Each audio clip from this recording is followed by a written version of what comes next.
his next album, John Wesley Harding, Rolling Stone did a story about that album cover. And they said, if you look at the tree on the cover, the faces of John, Paul, George, and Ringo are carved into the tree. Notice that he's standing with three other guys, right? I think he made that album partly as a response to Sgt. Pepper. In other words, you guys are going over the top. I'm stripping it down to simplicity. Dylan's next album, Nashville Skyline, there's the Beatles message on that cover. Do you know what it is?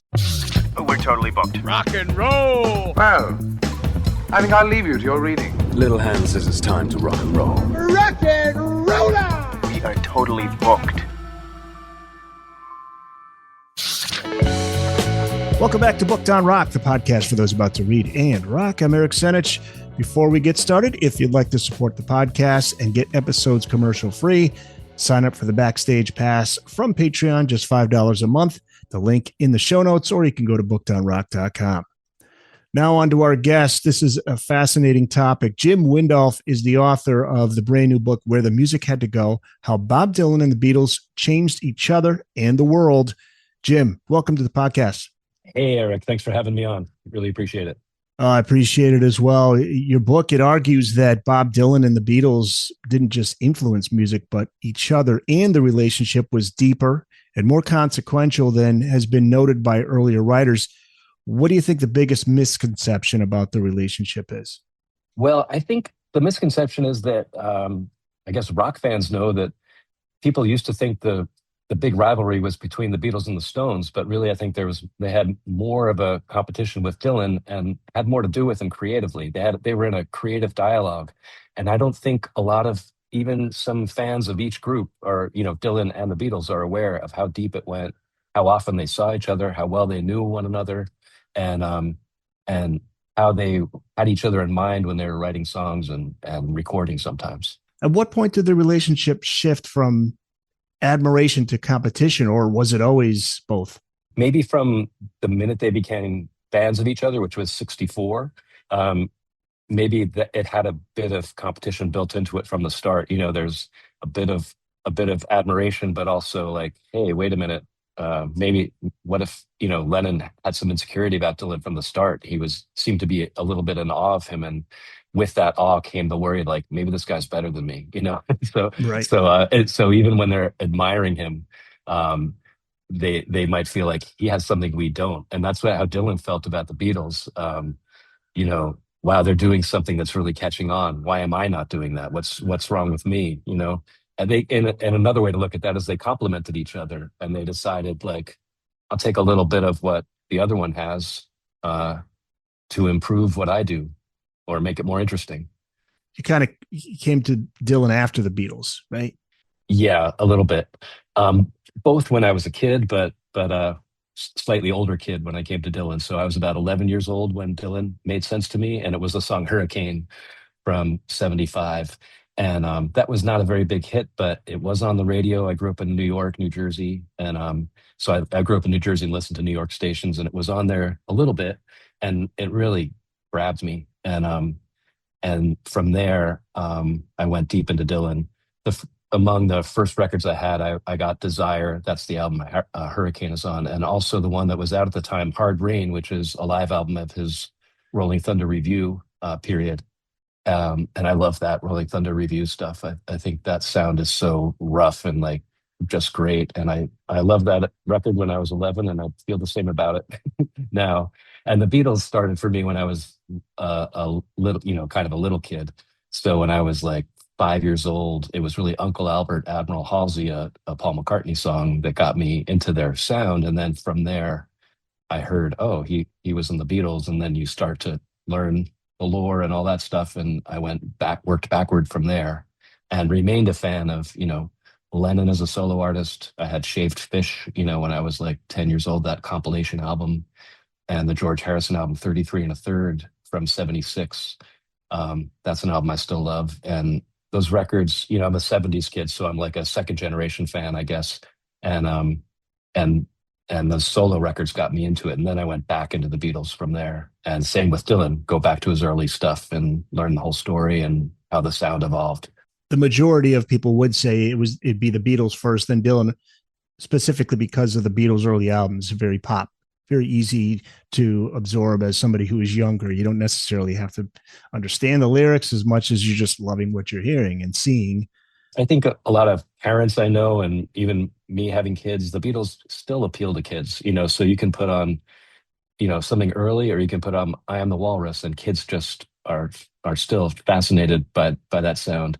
Getting kids into Dylan when they're 8 and 9 years old might be a little more of a challenge, I guess. Sure. So I don't know if it got to be a certain age for Dylan to start to make sense to you, but it did to me when I was about 11. Lennon and Dylan's relationship is fascinating. You write, quote, Lennon made Dylan laugh, but their relationship was more charged, two lines circling each other.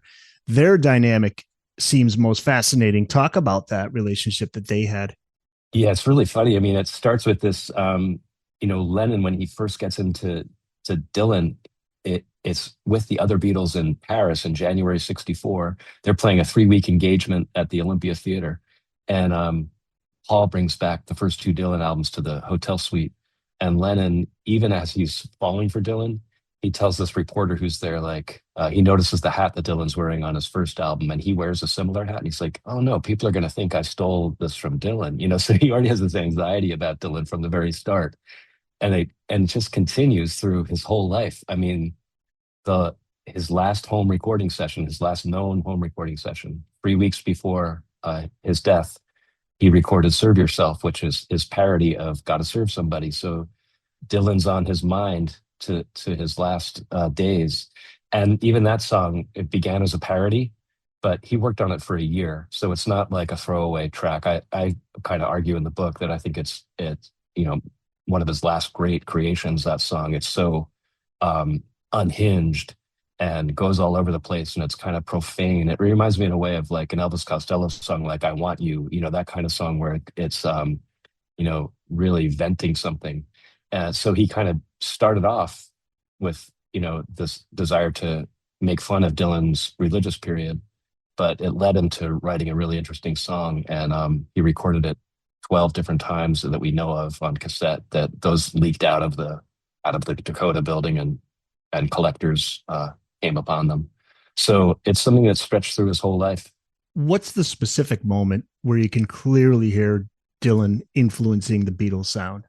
I think it comes in two songs, Things We Said Today by Paul and I'm a Loser by John. I mean, they're the chief songwriters of both of those.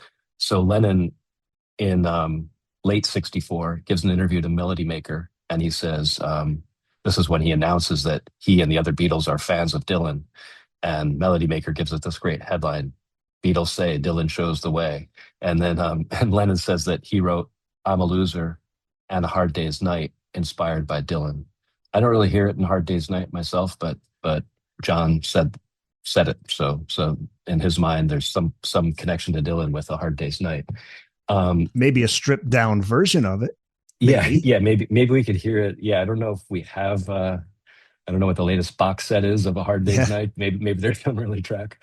And then for me, for Things We Said Today, McCartney wrote that. That's one of the first songs he wrote after becoming a Dylan fan, and he wrote it while on vacation in. I think he's in the Bahamas, and he was in the hull of a boat. And just the lyrics. I mean, you think of the leap from She Loves You a year earlier to Things We Said Today.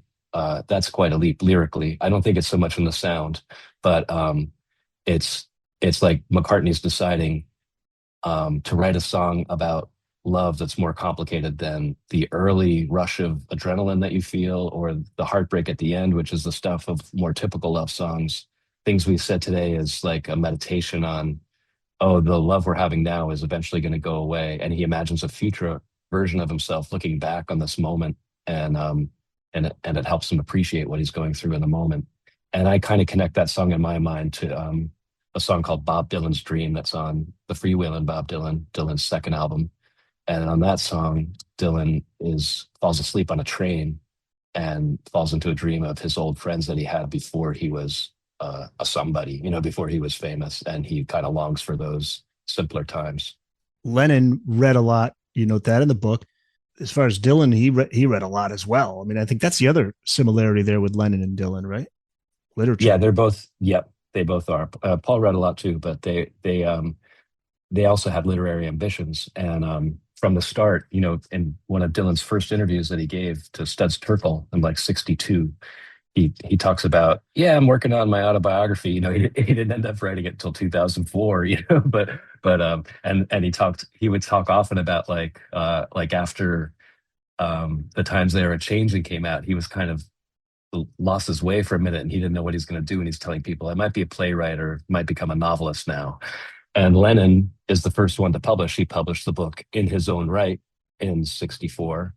And people might forget now, but when that book came out, the reviews were like ecstatic. British highbrow critics were comparing him to Chaucer and James Joyce and Lear and Lewis Carroll, who was one of Lennon's heroes, Lewis Carroll. And so it's funny because his literary ambitions made like the gatekeepers in Britain or the highbrow critics think like, wait a minute, if this guy can write like this, maybe we were wrong about this music that we consider disposable, And then Dylan, when he finally writes his book Tarantula, which he starts writing, it's funny because soon after, when Lennon's book is released in America, right after that, as I note in the book, Dylan writes a letter to Lawrence Ferlinghetti, who was a poet, but also ran a publishing company, City Lights, out of the City Lights bookstore in San Francisco, which had published Allen Ginsberg's book, Howl. And Dylan says, yeah, that book we were talking about, I'm still going to get it to you. That was the start of Tarantula. It ended up with a different publisher, and it took Dylan a lot of torturous back and forth, of whether it was good or not. And he didn't end up publishing it until 1971. But he often invoked in his own right when he talked about Tarantula, saying that, he kind of would put it on other people. So like, yeah, when Lennon had that book, they were asking me to write one, so I did it, but it was something he wanted to do himself.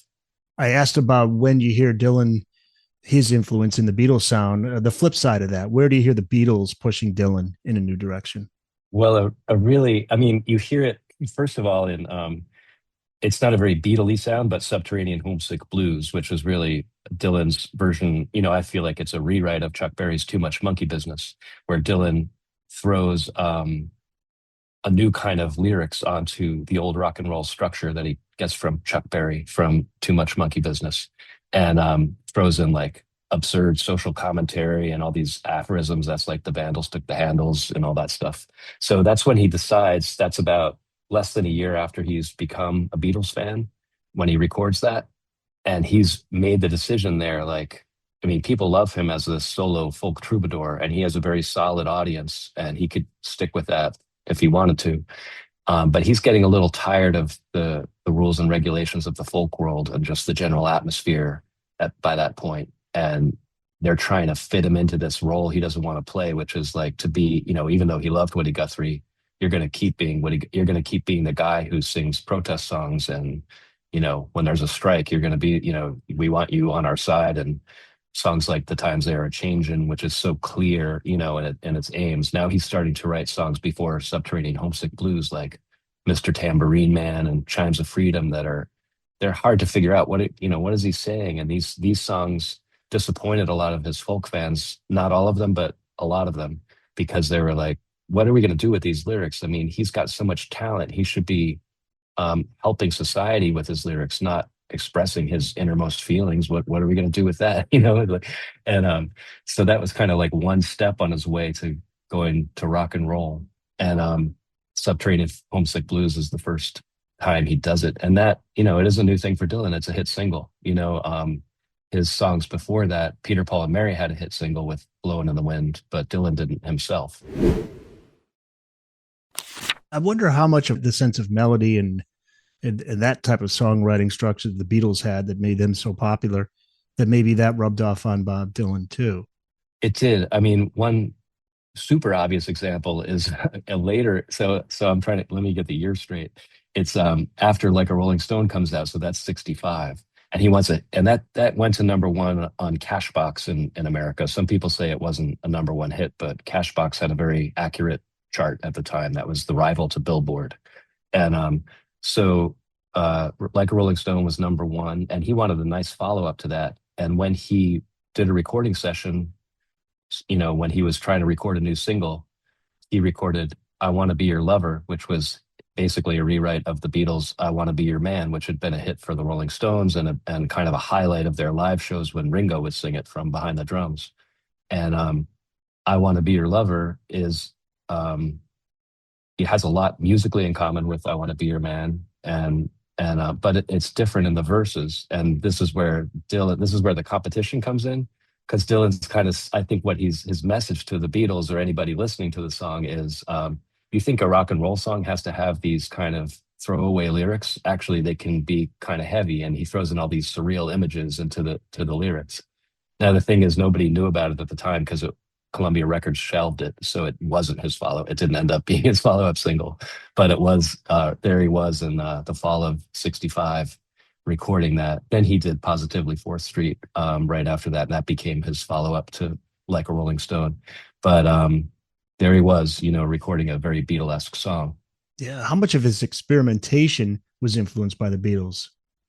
The Sgt. Pepper album, things like that. I mean, Self-Portrait, I'm thinking of that really, that album was like, whoa, okay. It falls up.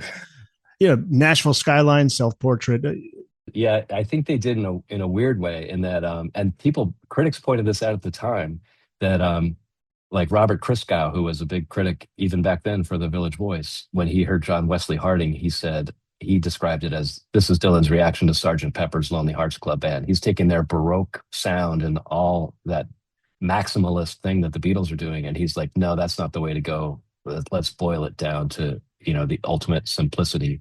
And at the same time, right before John Wesley Harding, the band was recording music from Big Pink, which was also going in that other direction. And that had a huge influence. That turn that the band and Bob Dylan took made everybody think twice. Eric Clapton was like in Cream saying, what are we doing? Like, or should we keep? And then Lennon said a year later, while the Beatles were recording the White Album, he said in some interview right then, like, we all got a little funny, and Dylan made John Wesley Harding, and now we're back to making music again, as opposed to relying so much on production. Although the White Album has a lot of production on it, but they were on their way toward that more stripped down sound that you hear in the Get Back sessions. You mentioned Chuck Berry. The chapter Disciples of Little Richard gets into the influence of Dylan and the Beatles. They follow a similar path, right? Yeah, it's amazing. They're going up 4,000 miles apart. And this is something Dylan mentioned in an interview in like 2015. They had the same, even though they're growing up far from like the big cities, far from where the cultural centers of their nations, but they fall for the same exact music just about. Chuck Berry, Buddy Holly, Little Richard, Elvis Presley. And Dylan says when he first heard Elvis Presley, the great quote he gave once was that he felt like he was busting out of jail, and he knew he was never going to work for anybody. And then Lennon had the same thing. Like, when he heard Elvis Presley and McCartney too, they were just like, that's it. This is what we're going to do with our lives. But 2 weeks after Lennon heard Elvis Presley, he heard Little Richard for the first time. And he said he was dumbfounded, because in his mind, he thought Little Richard was better. And even in his own mind, he didn't want to say something against Elvis Presley, who'd become like a religion to him. And then Dylan had the same thing, where he loved Little Richard so much that one of the very first songs he wrote as a teenager, and there is a recording of this, is called Hey Little Richard. And then he played piano in his high school band. So he was not a guitar player. So if you picture Dylan when he was the leader of high school rock bands, he's on piano. And people said that he really went crazy, kind of in the manner of Little Richard, which shocked his classmates, because he was pretty quiet in school and then he'd get on stage. And there's one time where he broke a pedal on the piano, and the principal cut the electricity. And he loved Little Richard so much that when Little Richard had a car crash in the mid 80s, Dylan was there at his bedside in the hospital for 7-8 hours, and Little Richard said that Dylan was like his blood brother. That's cool. And you can hear Little Richard in the Beatles solo stuff too. I mean, Whatever Gets You Through the Night is kind of that. It isn't around much anymore, but the saxophone led rocker, with a whole team of saxes, and Little Richard had that sound on a lot of his records, a lot of his hits. That first meeting in '64, you did allude to it. What is there a detail about that night maybe that stands out to you most in your research for the book? Well, that's kind of your listeners might know that story. That's kind of the famous night where the Beatles and Dylan get high together. Kind of the myth about it is that Dylan is the one who turned them on to pot, which is kind of true, kind of not true. I mean, he didn't bring the pot. It was this his right hand man, Victor Mamutis, brought the pot, and it was at the behest of this journalist Al Aronowitz, who was close with Dylan and wrote two great stories on the Beatles in '64. And he was telling John Lennon, like, you got to stop taking uppers and downers. Synthetic drugs are no good. You got to start smoking pot. Because this guy Al Aronowitz, although he was older, he was 35. He'd learned to smoke pot from like Jack Kerouac and Miles Davis, and he was from that world. And so that night, that was the plan. The Beatles were going to smoke pot with Dylan, or that's what Al Aronowitz hoped, more so than Dylan himself. I don't think Dylan really cared. So they did. So they lit up joints, and that's the night that they really got high for the first time. The Beatles have said that they had tried pot before that, but I think it never kicked in. Maybe they had weak stuff or something. So that night it worked. And there's a lot of funny hijinks, that night. But the thing that stands out for me really is the lengths Dylan had to go to get there. Because the night before, Lennon called Al Aronowitz, this journalist, and he said, "All right, I'm ready to meet Dylan now. Get him over here." Dylan was up in Woodstock at the time, and the next day, he had to, with his friend Victor, he had to drive down. They picked up Al Aronowitz, who lived in New Jersey, and they drove into Manhattan. And then Al had to go to the hotel to check and make sure everything was okay. Dylan and Victor waited in the car for another hour. So this is like a 5-6 hour excursion just to get there. They finally get to the hotel room at like 11 at night. The Beatles have already played a show that night at Forest Hills Tennis Stadium, where like fans have passed out, and there's a Red Cross tent because there's so many fans who've like fainted and all that kind of screaming. Thing. Yeah, it's amazing. And then so then Dylan finally arrives, and there are thousands of people on the street outside. It's just hard to fathom now. And so if they stepped close to the window, which they did, a roar would go up, because the people on the street knew which window was theirs. And then they were partying all night, and at dawn Victor Mamutis writes that they took turns going to the window to make the crowd roar. And he said it was like making a song. So that's another thing that sticks out to me. This surprises me, but maybe it doesn't surprise you. I'm curious what your thought on this is. But the Beatles were, as you're right, lukewarm in their initial reaction to Dylan's Highway 61 Revisited. And Bob Dylan was at first dismissive of the Beatles album Revolver and the groundbreaking sonic experiments. He was skeptical of Tomorrow Never Knows. Did that surprise you? Not so much. Yeah, it didn't. So they were, they didn't move in lockstep. They didn't agree on everything musically, but I still think they still had an influence in each other. And it is interesting when Dylan hears the Beatles taking advantage of the studio, it's just not something that really interests him. He's like, why would I bother with that? Dylan doesn't even really, like, even on a song like You've Got to Hide Your Love Away or Norwegian Wood, the Beatles already at that point, Lennon is recording a separate guitar track, then doing his vocals. Dylan would never do that. He didn't do that until much later, where he starts overdubbing and doing separate, recording of instruments and things like that. He liked to play as a band, all the way through Street Legal. That's how he recorded for the most part. He didn't want to be like a studio expert. He didn't really care. But so the Beatles are kind of using the studio as like a compositional tool. And, I feel like it's really cool because the recording becomes the song. It's like the demo is so far from the finished version that like the recording, like almost like in dance music, that's what the song is. It's not the original inspiration for it. But Dylan used the studio in a way too, because he had the privilege to take as long as he wanted. So when he's recording Blonde on Blonde, he's doing sometimes 30 takes, with the band to get the exact right take.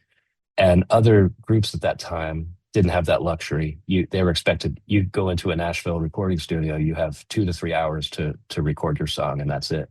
But Dylan had the backing of Columbia Records. He was starting to sell records, and he was so highly praised even back then that he had kind of privileges that other artists didn't have at the time. So even though he wanted to capture spontaneity, I feel like, when you get 25 shots of the song, you're going to get that spontaneous. It's not exactly spontaneous because it wasn't your first take, but you're going to get that group sound without overdubbing. But it's not exactly as rough hewn as it seems. You know what I mean? It's something he did on purpose. What was his response to? Because we know Dylan to this day is touring. I mean, he is a guy who that's his life on the road. What he thought of the Beatles deciding to get off the road. I'm sure he understood. They had two different types of audiences. I mean, Dylan never had that problem the Beatles had where people are screaming so loud they're not listening to his songs. Yeah. He did have this period, though. He had a 3-year period where he was not on the road, and that was 66 to 69. Yes. And then he only did one concert in 69, and then he was off the road again until 74. So now we think of him as the wandering troubadour who's never off the road, the never-ending tour guy. But back then he had a young family, and the 66 tour where he was booed really wore him out. He might have worn himself out a bit, but after he played the Royal Albert Hall in May 66, the Beatles were in the audience, and the audience was booing him and heckling. And the Beatles, from their box, a journalist is one row forward. I found this buried in some article in like Record Mirror magazine. This journalist heard them saying, "Shut up, leave him alone," And then Dylan goes back home. He still kind of seems a bit drugged out or something. That's what it seems like. And then he has his motorcycle accident. And then after that, he's really lying low. And then there's this thing he refers to in an interview where he was in the woods one night and he just said to himself, like, something's got to change. And that thing was, I got to get off the road and stop living this insane life. The Beatles reached very much the same conclusion for many of the same reasons. I mean, we forget now, but like both Dylan and the Beatles, they received death threats constantly as they were touring. There was, in addition to all the other annoyances that they had to deal with, like being chased and, swarmed and all that stuff. And so the Beatles reached their decision basically after their disaster in the Philippines, where Neil Aspinall, the Beatles road manager, tells them, we're already working up a nice set of shows for 67, and Lennon says, "No more for me," and the other Beatles agree.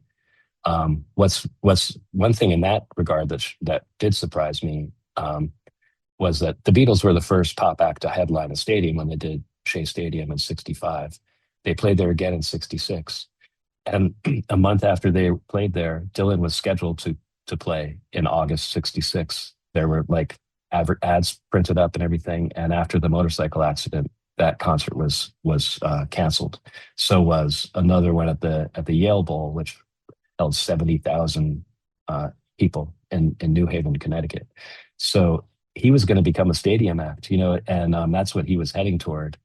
And he was not in a place where he wanted to do that kind of thing. Yeah, interesting though that with the Beatles, the cheering got so loud that frustrated them. The boos got so bad that frustrated Dylan. But yeah. But again, though, the Beatles with the death threats and the "we're bigger than Jesus" statement and that all that, I do see that now, the similarity there. Never even thought about that because I always see Dylan as, like I say, he's the guy. He's on the road all the time, the troubadour. But there was that period. And that was when he was also working with the band at the Big Pink. Yeah. So he really did. He did a great thing, which was, he's like, screw it, I'm not going into a recording studio. What do I want to do that for? So he didn't even go into a professional recording studio until late 67. So he spends the rest of 66 and most of 67 just recording in the basement with the band at their house, Big Pink, or else there's another place, the Red Room of his own house, called Aloha. And they recorded over 115 songs, a lot of them that he wrote, a lot of them old rock and roll songs or old folk songs. And the guys in the band Robbie Robertson says, like, we didn't know if Bob wrote it or if it was something he remembered, and the songs he was writing were meant to sound that way. Like, you can tell, was this song written in 1906 or is this coming from Bob's imagination now? And is a very different way of going at music where he wasn't thinking about the charts or touring or anything like that. So then his manager at the time, Albert Grossman, like, geez, how are we going to make money now? And what they did was he gave the demos to a lot of performers who had good luck with covers, and Manfred Mann did Quinn the Eskimo, and they had a big hit with that in England. And the Byrds did "You Ain't Going Nowhere," and so that batch of songs he wrote did yield some hits. Even so, that even though Dylan wasn't interested in that at the time. Describe the relationship as a kind of call and response, the relationship between the Beatles and Dylan. What did you mean by that? What's the best example of that back and forth? Well, one great example is, and some people might know this already. There's when the Beatles wrote "Norwegian Wood." That's mainly a Lennon song that McCartney helped him complete. So that's "Norwegian Wood, this bird has flown." And when Dylan heard that, it was the second track on Rubber Soul. He thought, "Oh, they're too much in my territory. This sounds like my kind of song." So he records a song called "Fourth Time Around." This is early in the Blonde on Blonde sessions in Nashville. And "Fourth Time Around" sounded so much like Norwegian Wood that even Al Cooper, who was in his band that night, on the night that he debuted it, Al Cooper said, "What's the deal with this song? It sounds so much like Norwegian Wood."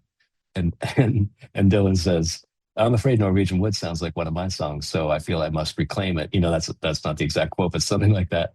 And Dylan started playing that song on tour before it came out on an album. And there are different British writers, in their reviews of Dylan shows in '66 that were like, and then Dylan played a song that must have been Norwegian Wood. If the Beatles were there, they must have been flattered or embarrassed to hear him playing it. I mean, people thought it was Norwegian Wood, some critics even at the time.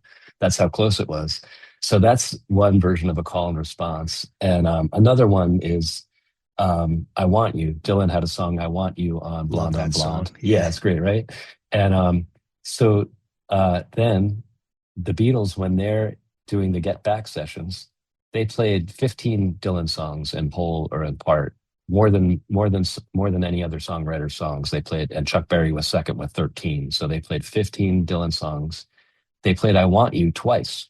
And in those rough bootlegs, you can find them online, George is doing this nice approximation of the organ part, which is like, dun, dun, dun, dun, dun. He does that on guitar. So they work up some of these versions are just kind of throwaway one-offs, but their "I Want You" was pretty serious. They did it 2 different times. And a month later is the first time they begin recording "I Want You, She's So Heavy," the Lennon song. And Wow. it's strange to me that nobody's like associated them with each other, but they both have the lyrics. Wow. Yeah. "I want you so bad," and so this is what I would say is like the call and response in this area. So like in "Fourth Time Around," Dylan has the same subject matter as Lennon does in Norwegian Wood, which is basically a guy visits a girl's apartment and it goes wrong. But in the Dylan song, it's rough. Like the woman falls on the floor, they're screaming at each other. It's a pretty rough scene. In the Lennon song, it's kind of funnier and lightly ironic, and he crawls off to sleep in the bath when the woman turns him down, and that's the end. Dylan is saying like, well, if you're going to write about a romantic fight, this is how it should go, right? And then in "I Want You," Dylan has like these lovely verses in the middle, like the refrain is, I want you so bad. But in the verses, he's talking about your child in his Chinese suit and all these kind of surreal poetic images, right?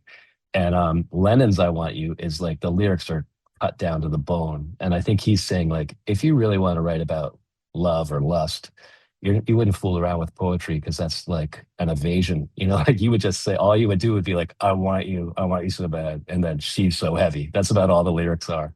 And when that song came out, a lot of critics said like, boy, these are the dumbest lyrics we've ever heard.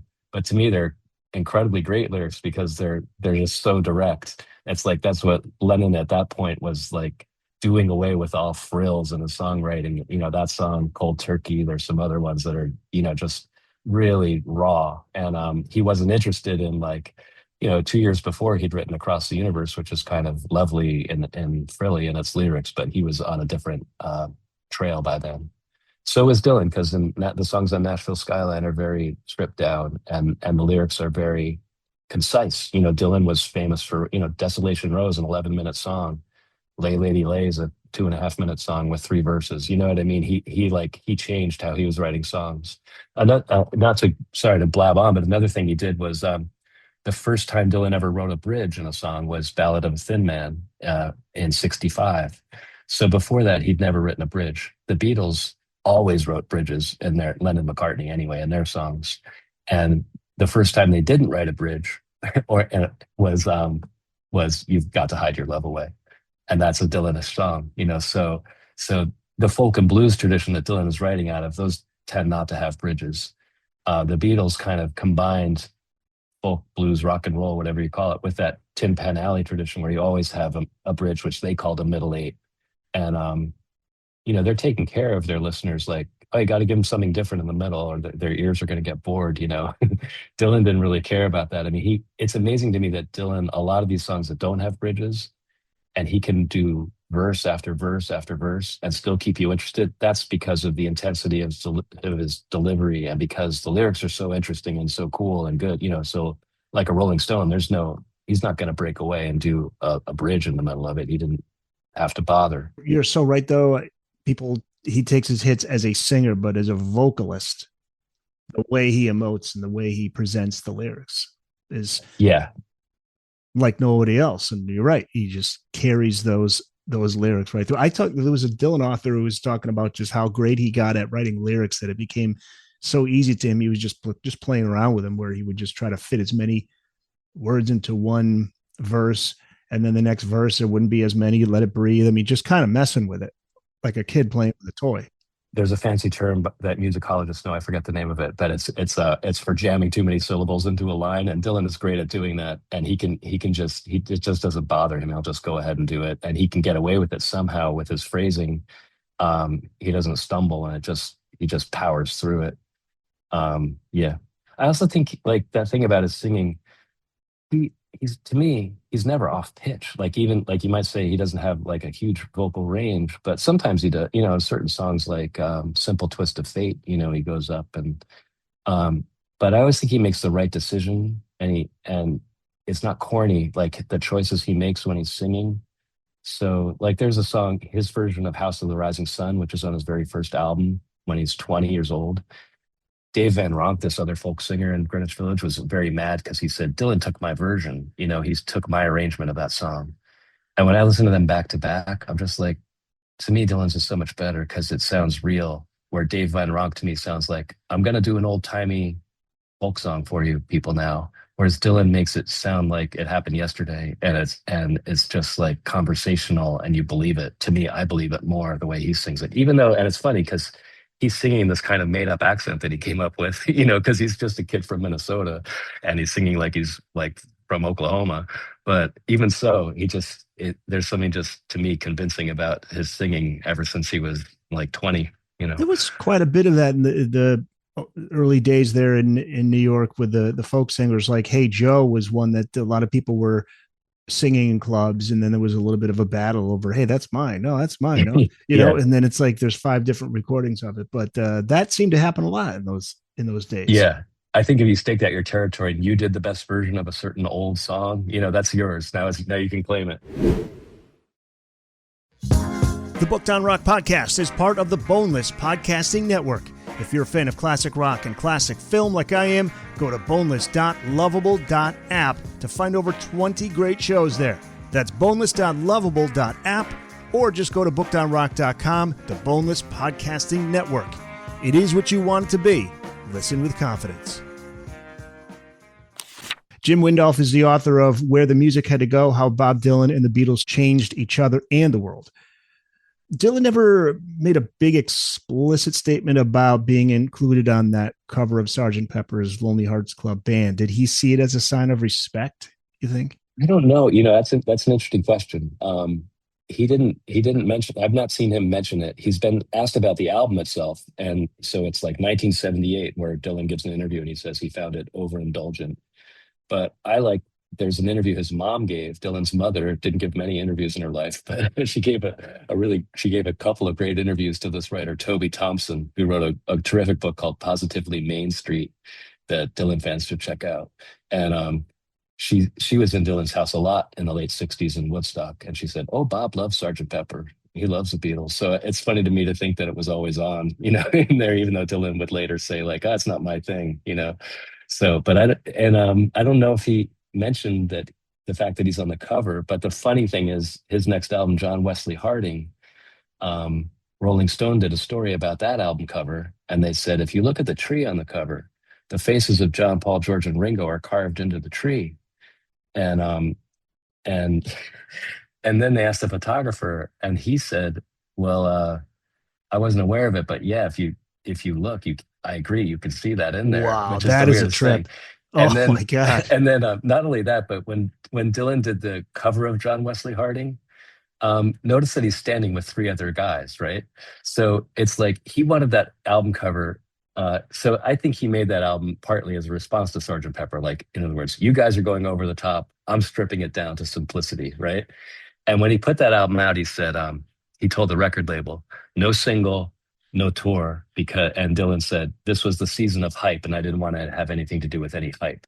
And I think that's a dig at the Beatles. And then the cover of that album, aside from the Beatles may or may not be in the tree bark, he's standing there I'm with looking three at it other. now. I'm trying Yeah, to he's find standing. it. So he's standing there with three other guys. These are just friends of his. One is like a stonemason who lived in the area. The two other guys are these musicians. They're called the Balls of Bengal, and they were making an album of their music, Indian music, for Albert Grossman had signed them to like a management deal, and they made a pretty cool album called The Balls of Bengal, I believe is the name of that album. And one of them, especially Dylan, was very close with, and that's one guy and his brother. And but the fact that Dylan is standing on the cover as a foursome to me is kind of a parody of the Beatles. Like, it's four of us on the cover here, and yet the shot is this. He said he wanted it to look like a snapshot in a family photo album, and that's what it looks like. It's just like, it's not a very elaborate picture. It's just like kind of a crummy picture in a way. It's just like, so to me, it's kind of a parody of a Beatles album cover. It's just the kind of thing he would do. Yeah, exactly. Because he's fun. I mean, he is funny as hell. They're all, and Lennon too. Right. So there's like a funny thing he said was, when the Beatles visited him in '66 at his hotel in London, Dylan said, are the girls still screaming for you? And John said, yeah, they sure are. We're hoping to get away, get off of that. How about you? And Dylan said, yeah, they're screaming for us, but in a different way, meaning they're booing Right. There's a website here. Somebody put up a blog, I think, and they zero in on the album cover and they circle where supposedly Yeah. the Beatles are. I don't know. But now there's I didn't go this, and it was in the weeds enough in this when I wrote about that in the book. There are some people who say that the British edition of that album on the vinyl, if you can find it, it's easier to see. So I couldn't get my hands on a 1968 British copy of the album. I've seen pictures of it online. So now it did. The more I look at it now, I'm seeing George, I'm seeing Ringo. I don't know, man. I may have to put that up on the screen for the video version of this interview, because maybe that's like, what do they call that, confirmation bias? Like, I want to see it. I don't know. It could be that's what happened to that photographer when they asked him, like, do you see it? He's like, geez, the weird thing is when I look at it, I think I do see it. Maybe I do. It's like in the 90s, those books where if you should stare at it long enough, something comes out, pops out at you. And just another album cover thing, Dylan's next album, Nashville Skyline, there's a Beatles message on that cover. Do you know what it is? No. It's incredible. So the guitar he's holding on that cover, George gave it to him as a gift. So George stayed with Dylan and his family for Thanksgiving '68. Dylan and George wrote 2 songs at least together. The night after Thanksgiving, George wrote "All Things Must Pass," and Patty Boyd, his wife, Patty Boyd Harrison, said George felt so good. He was so confident after spending time with Dylan and Dylan approving of him as a singer and songwriter. He felt great because the Beatles had been, trashing him, or he felt that way anyway, disrespecting him. So George gives Dylan this Gibson guitar, this lovely Starburst finished guitar, and Dylan's holding it on the cover of Nashville Skyline. And he told the photographer who took that picture that he doffed his cap. He's smiling, he's doffing his cap a bit. That's to say thank you to George for the guitar. Unbelievable. Isn't that amazing? Unbelievable. I'm looking at it here. And George, now there's a lot, guitar geeks. I went deep into this guitar stuff. It's a lot of confusion because George, that guitar, a Gibson, and somebody's going to kill me. Is it a Gibson? It's not a 360 because that's the name of the Rickenbacker. I forgot what it's called. Anyway, that specific Gibson guitar, George got another one when he got back to England that he shared with Lennon. So there's some confusion over, like, wait, if George gave Dylan this guitar and then he's playing it on Here Comes the Sun. Did he take it back or what? It's like, no, the answer is he gave Dylan the guitar. When he got back to London, he and Lennon got the same kind of guitar that they shared. And George did record Here Comes the Sun with that very guitar, but a different one, but the same model. So it's a lovely guitar. Wow, these are great stories. There's so much to the world of Dylan and the Beatles. Yeah, and that's the kind of thing, that's actually what surprised me going into it. Like that's how much they were in dialogue with each other. They were just on each other's minds. Is this the first full-length book to really dive It's into the first, this? yeah, I thought when I started doing it, looking into it, I almost felt like somebody must have done this by now, but it almost seemed so. I thought the idea was so obvious. I actually wrote over 100 pages before I even showed it to an agent or anybody, because I thought like no one would believe that it hadn't been done before if there was something there to be done. So I feel like I had to prove that there was enough there. I think you said just brief articles here and there that you saw. Yeah. So John openly expressed interest in collaborating with Bob Dylan in the early 70s. We know Dylan and Harrison, they worked together, and most famously the Traveling Wilburys. Was there ever a possibility of a collaboration in the 60s, or they were on two different paths, right? There was really no way that was going to line up. They came close, actually. They did come close. Yeah. So aside from George and Bob writing together in 68, Dylan decides, it's so funny because he's always so contrary. He's asked to play Woodstock and he's like, no, I don't think I'll do that. Right. He's right down the road. Yeah. He's annoyed. He's right down the road. And also he's annoyed that people are associating. He knows that Woodstock is kind of cashing in on the fact that he lives up there and he's made Woodstock hip just by being there, which is getting on his nerves because he has all these stalkers coming to his house. So anyway, he decides instead, I'll play the Isle of Wight in, the south of England. And that festival is huge too. It's 250,000 people there. And when he goes there, he says in a press conference, the Beatles have asked me to play with them, and I think it would be a good idea to do a jam session. And John, George, and Ringo stay with Dylan or visit with him he was just staying at a house long before Airbnb. That's basically what he was doing. He was staying at a house that had a tennis court. And this is so hilarious that they actually played tennis one day. It's just the funniest thing. Dylan and John against George and Ringo. Oh. And then that journalist Al Aronowitz, who always seems to be popping up when they get together, he was watching it and he said, sadly, they smoked so much that they were huffing and puffing after like one game and they had to get off the court. So, but anyway, no photos of that. There are these photos online. This is interesting. I wanted to get them in my book. There are photos online that show George with incredibly long hair that he had and Bob on either side of the tennis court. So people can find these online. Okay. So I found that they belong to the Harrison estate, and they for some reason denied me permission to use them. I don't know why. And I did write to them. I said, by the way, are these pictures real? Because I kind of thought they might be faked.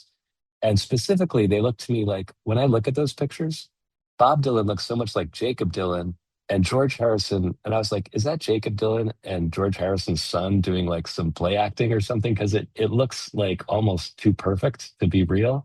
But the Harrison estate told me, no, they're real. So they just wouldn't give them to me. Maybe they have some other plan for it. Who knows? Maybe they're going to do a tennis scene in the Netflix movie and they want it to be a surprise or something. Right. Thanks so much for checking out the Booked on Rock podcast. If you've just found the podcast, welcome. If you've been listening, thank you so much for your support. And make sure you tell a friend, a family member, share on social media, and let people know about Booked on Rock. And if you do like the podcast, make sure you subscribe, give a 5-star review wherever you listen to the Booked on Rock podcast. We're on Amazon, Apple, iHeart, Spotify, Spreaker, TuneIn, and on YouTube Music. You can check out the full episodes on video, along with video highlights from episodes on the Booked on Rock YouTube channel. Find it at Booked on Rock. Thanks again for listening. Now back to the show. Well, you pulled from a huge range of sources for the book, but you also include an interview that you did with Sir Paul McCartney, August 28th, 2025. What stands out to you the most about what he had to say about Dylan? A couple of things. Like I try to, I think rock fans know that Paul does have certain favorite stories that he tells again and again. So I wanted to make sure I steered clear. I knew all those stories and didn't want to get a repeat.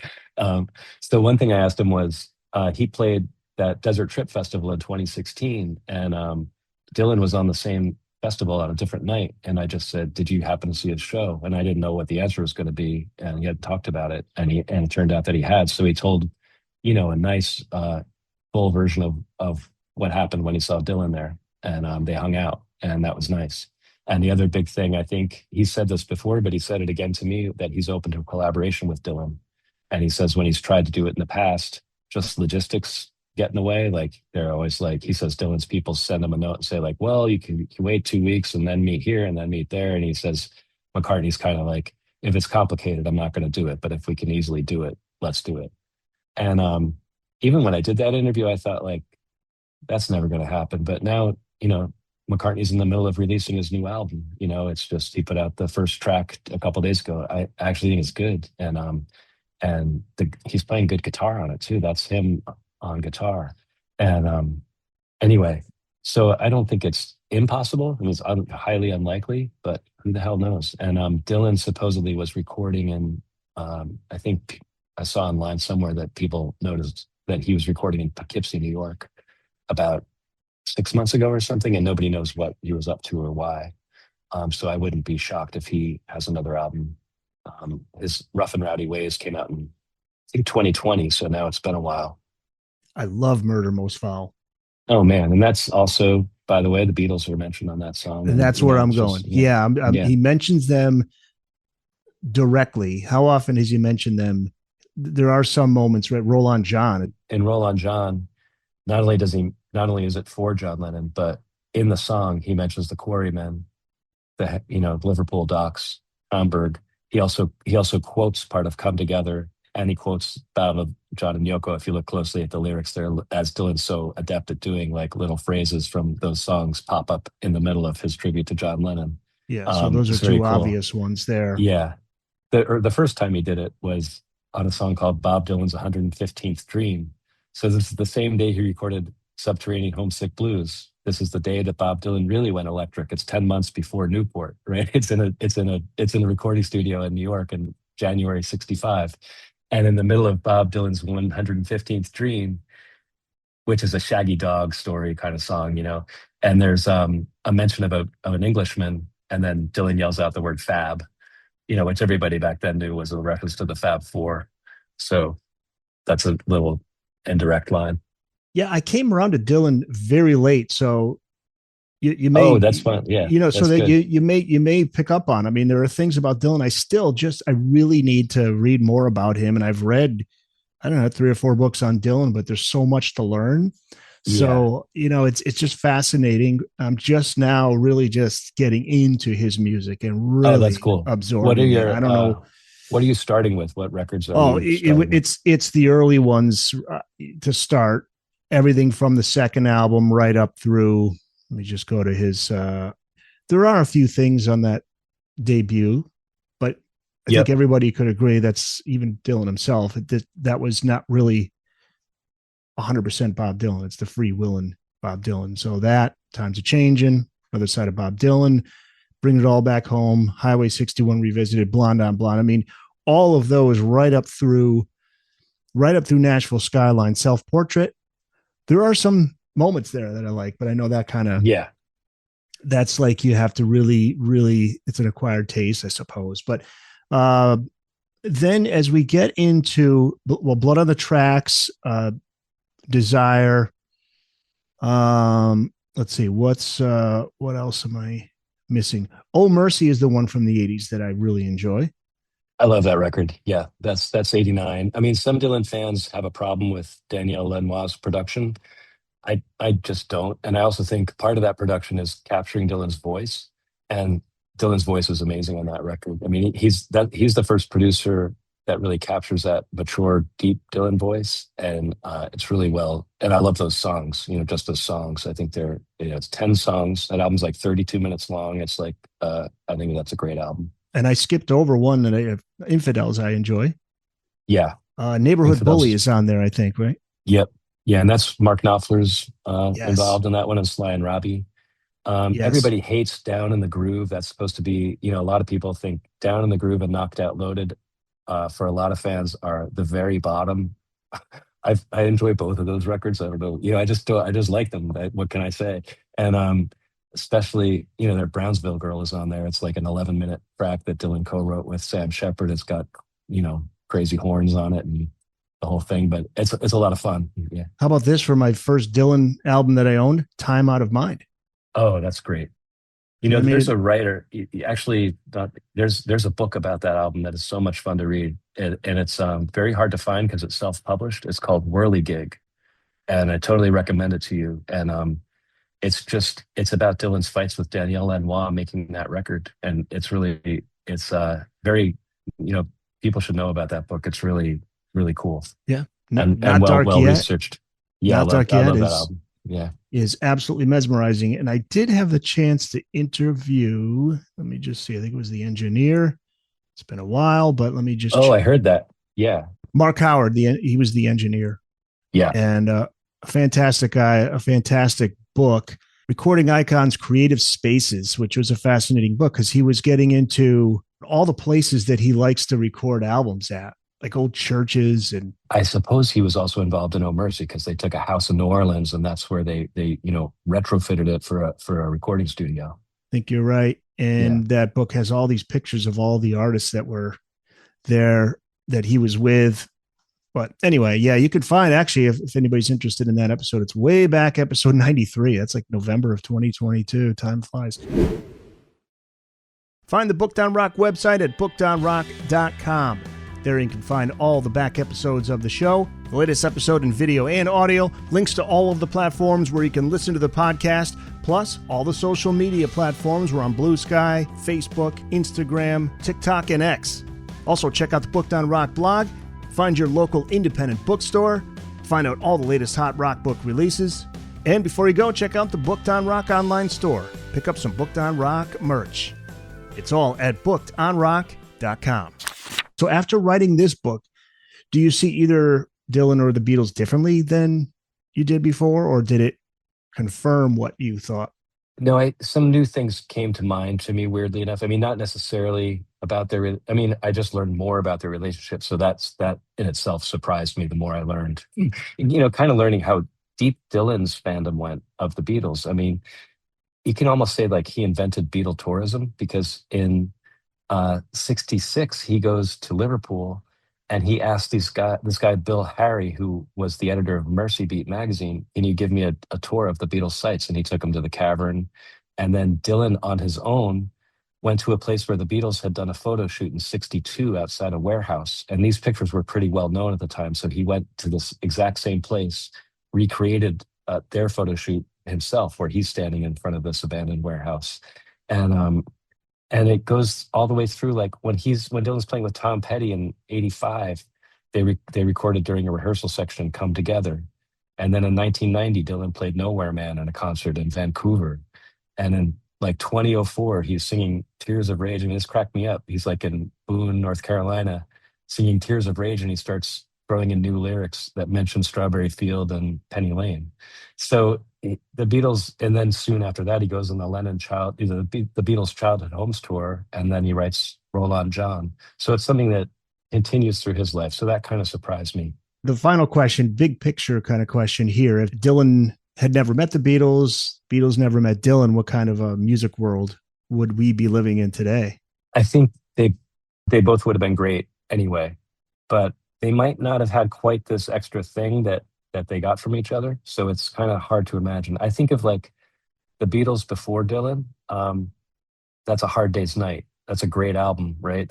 And I think of that, like, that's also before Paul McCartney really starts asserting himself in the studio with the Beatles. And also he wrote Can't Buy Me Love, but hadn't quite come into his own as a songwriter. So that's kind of like the John Lennon Beatles. And they could have remained like that. Like, what if they stuck with that kind of sound and style and didn't push themselves as lyricists? There were a lot of groups that made it into 68 without trying to write adventuresome lyrics, and you could still, get by. So I don't know, they're just too smart. They probably wouldn't have, if it wasn't Dylan, it probably would have been something else that pushed them to go further. And there were other influences on Dylan too. It wasn't just the Beatles, as I note in the book. Like when he heard the Animals version of House of the Rising Sun, he was like, oh man, why is this not me? You know what I mean? So they've got electric instruments on the song that I know very well. Maybe that was the best part of the 60s, the late 60s. It seemed like everybody was influencing everybody. I mean, Roger Waters talks about music from the Big Pink. Roger Yeah. Waters, Pink Floyd, they all just, it's like they hear that Pet Sounds influence Paul. Yep, totally. Oh, and John too. So yeah, more Paul, I think, but yeah. Yeah. Well, thanks, Jim, for coming on. And this book, really, I mean, there's so much more to it, and people can get the copy now. It is out now, Where the Music Had to Go, How Bob Dylan and the Beatles Changed Each Other and the World. Find it wherever books are sold, right? All the usual places. Yep. Yeah, your nearest bookstore, Amazon, go to bookdownrock.com if you want to find your nearest independent bookstore. So where can people find you online, Jim, if they want to reach out? No, I'm not really. I'm on Twitter, I guess, as Jim Windolf. Yeah. I used to have more fun on there than I do now, so I don't know. So I'm there.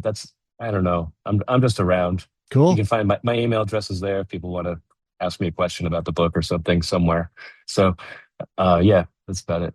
Why not? I'll put the link in the notes if just in case if somebody wants to reach out, because I'm sure so many people are going to enjoy this book, and they're going to have some great things to tell you about it. I'm assuming, did some of the word already kind of trickle in as to what the response has been for those who've gotten an early copy? First reviews have come in, and so far I'm surviving. They were good, so Yes. so that's good. Cool. And I heard, and I gave a reading last night, and actually Paul McCartney's manager was there, and he told me that he was FaceTiming with Paul and showed him the book cover, and Paul said, "Oh, it looks interesting." Like, like he wants to see. So that was nice to hear. That's cool. That's cool. Jim Windolf, thank you for coming on the show, and I hope to have you back on again in the future. I'd love to have you. Yeah, that'd be great. Okay, thanks, Eric.